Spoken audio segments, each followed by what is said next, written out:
Attorneys, is your pressure to meet the billable hour requirements all your fault? Welcome to another episode of the 6-Minute Obsession. Rob, what do you mean by that? What are we covering? It's really understanding where the pressure to meet your requirements comes from. Okay, and so what are the 3 takeaways that you're going to cover for your attorney folks today? It's recognizing that you have a framework that you created for the work that you do. It's understanding how your personality interacts with that pressure that you feel for those billable hours and to meet those requirements. And it's recognizing that placing pressure on yourself isn't a bad thing as long as it's done in small amounts and not consuming your life. Awesome. Well, let's dig in a little bit here and get into those in a little more detail here. So we're talking pressure today. We're talking the pressure of those 6-minute obsession billable hours all the time. And sounds like you're trying to help people sort out, is it coming from within or without or both, or how do you do that? So, well, it's understandable that the pressure is going to come externally from your supervisors and internally to meet your requirements so that you have a job and that you continue to make a salary. But it's understanding that framework that you created for yourself so that, well, did you expect this to happen? Is this something that you wanted to happen? How do you see it so that you are meeting those requirements every day? Is it saying, oh, the boss is always right and I have to follow whatever he says? Is it, I better meet these requirements or I'm going to lose my house?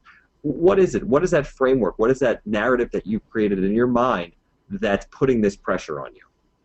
Well, and I think that it's an interesting point, Rob. I mean, you use the word narrative. I mean, a lot of times we don't even realize we're telling ourselves a particular story, and I think you're helping people out by seeing it that way, so you can try to pick out the characters in the story. So to what extent is it coming down from on high, this pressure from outside that I've got to get, these billables, it's clearly a requirement of my job.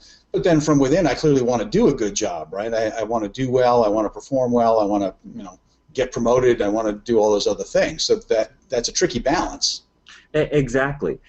I've worked with an attorney before who felt that the partner she was working for were coming down on her, and she'd get one assignment assigned, it would be due in 2 hours, and get another assignment assigned from a different partner that it would be due in another 2 hours. And sure, they were putting the pressure on her, but at the same time, how much pressure was she putting on herself? How much was she spending her time feeling stressed about meeting the requirements of her job, meeting those billable hours, meeting so that she was able to make a living?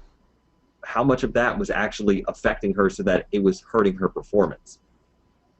So how are you going to help an attorney listening right now to basically turn this from a negative into a positive? I mean, you kind of said so that they're not going to get an ulcer over it. I mean, so yeah, we don't want this to be ulcer-producing, acid-churning kind of experience. So how do you make this shift?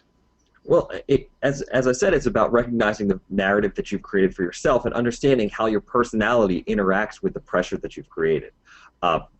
That pressure that you feel, is it something that you can handle? Is it something that you need to walk away from in order to be able to handle it?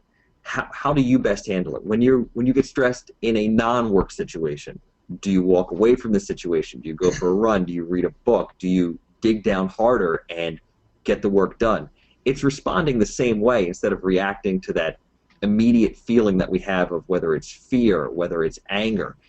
Maybe react with forgiveness or react with, I need to help somebody. Finding a different way to react and understanding how your personality best responds to the pressure that we feel, either external or internal, is really the first step in making strides to not feeling so stressed. Mm-hmm. And you've made the point too that this pressure we're talking about is not necessarily bad in and of itself. So I mean, tell me a little bit more about that. That's right. Pressure is a good thing. It helps us get stuff done.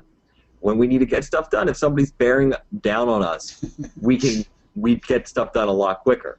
But having that adrenaline running all the time, feeling that the pressure's always on us, having a headache because we can't handle the pressure, looking at our phones every 30 seconds when we're trying to have a relaxing meal with our family or friends isn't a good thing.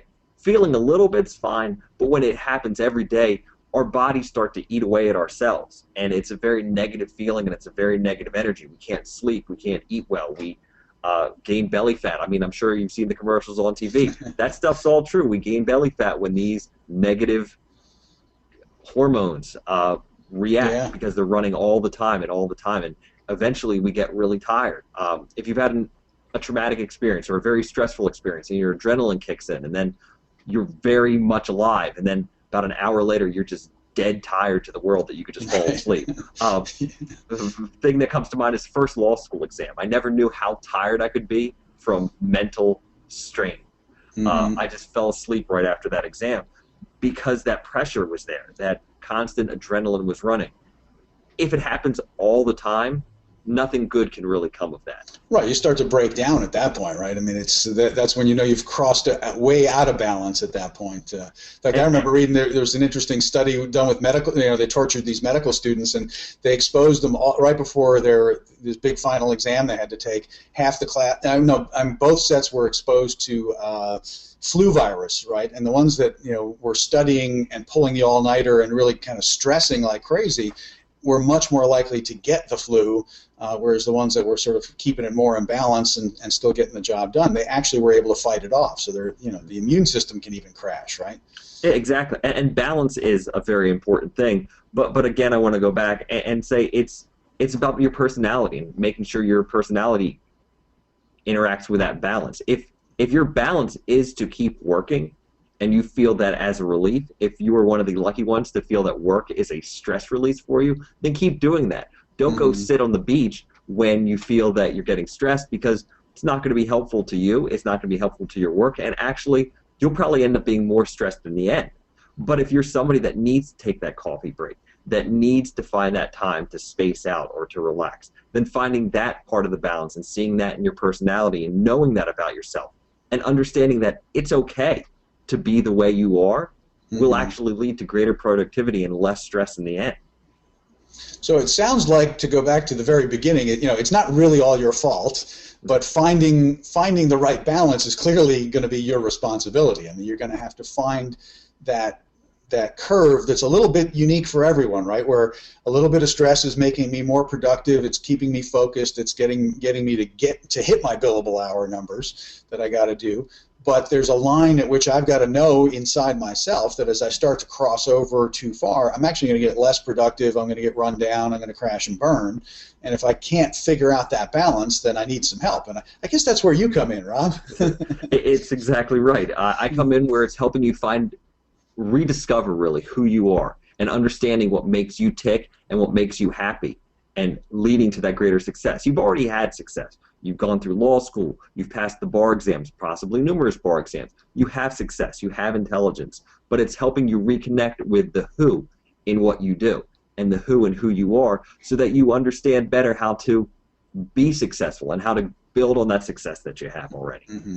And sustain it, right? Because I mean, anybody can do something, by putting all of their energy into it, but they can't sustain that because then they're going too far on that curve and they're going to crash and burn at some point. So exactly. If we keep fighting against that stress, against that pressure, saying I have to keep working regardless, we're going to run out of gas. You run out of gas at that point, and then what's left? People change jobs. People leave the practice of law. You don't need to. You can survive in a pressured situation by understanding how you relate to that pressure. So let's do a little bit of a recap here. So people need to understand that it's not all your fault, but it's a mixture of the stress that's coming from the situation itself, the externals, right? The fact that I am going to have to meet these billable hour requirements. Then there's the stress I'm bringing in from inside in terms of who I am and how I respond to that and how I react to it. And I got to balance those out, right? So that's one part of this equation. Exactly. Okay, and then it's understanding that I don't want to see the pressure and the stress as purely a negative thing. It's something that I need to learn how to use. It's a little bit like electricity, right? If I can harness it and get it in the right balance, it's a very productive tool. In the wrong balance, I'm going to fry myself and electrocute myself.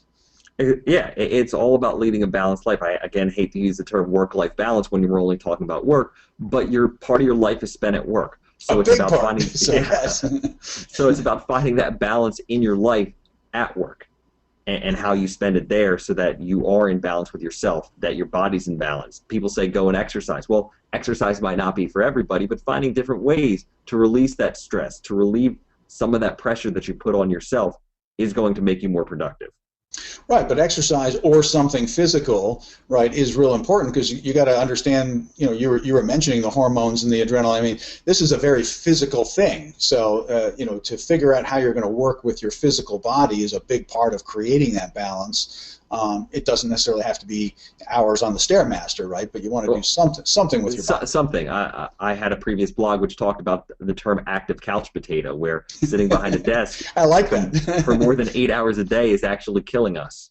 So find what you enjoy while you're sitting behind that desk. Right, I resemble that remark, yes. Excellent. So, we've covered a lot of stuff here. We don't want to take more than 0.2 billable hours, as we usually promise people for a 6-minute obsession episode. We'll get to more later. So if people want some help with this balance, how can people get in touch with you, Rob? Come to my website, do the contact me form, fill it out.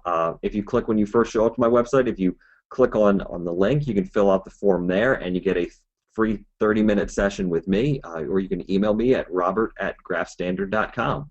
And the website is up here on screen, graffstandard.com. So make sure you subscribe. If you're watching this on graffstandard.com, there's a box right below there. Get notifications for all the future episodes, and don't miss out on how to, we're calling it the 6-minute obsession, but we want to get you to cure the 6-minute obsession. So I think that's it for now, Rob. We'll be back with another episode. All right, have a good one.